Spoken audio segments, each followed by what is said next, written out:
translated, imitate God. Imitate God, therefore, as dearly loved children, and walk in the way of love just as Christ loved us and gave himself up for us as a fragrant offering and a sacrifice to God. Imitate God. All that is good, imitate God.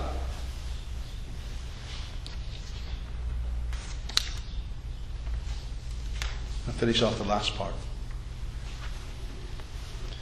The reason I'm going through the Ten Commandments, you guys, is to understand what I call the very basics of life itself.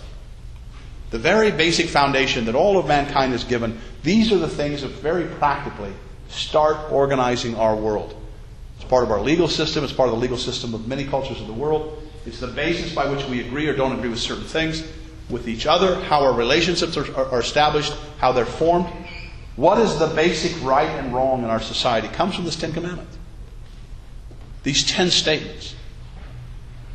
And then if we spend time creating the foundation, then we've spent time basically building something that something greater can be built upon.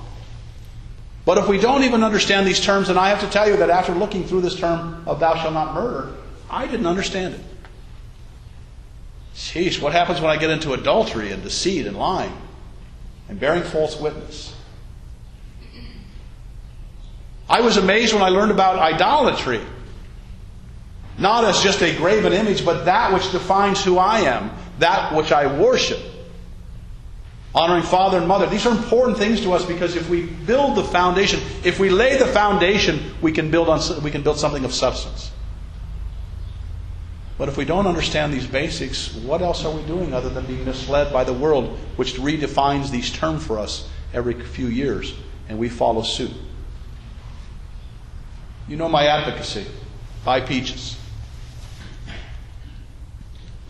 Peaches and peanut butter.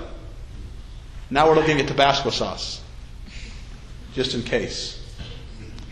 The whole idea is to provide a means by which you can support, educate, train, teach, and aid your neighbor.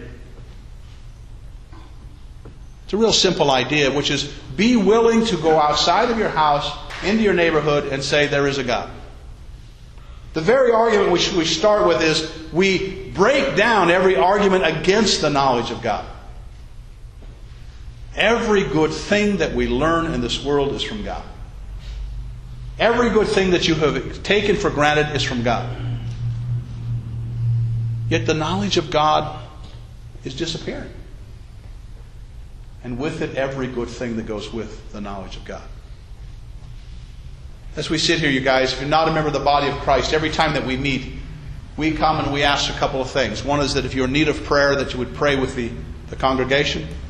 And two, if you're not a member of the body of Christ, that you would come forward as we stand and sing.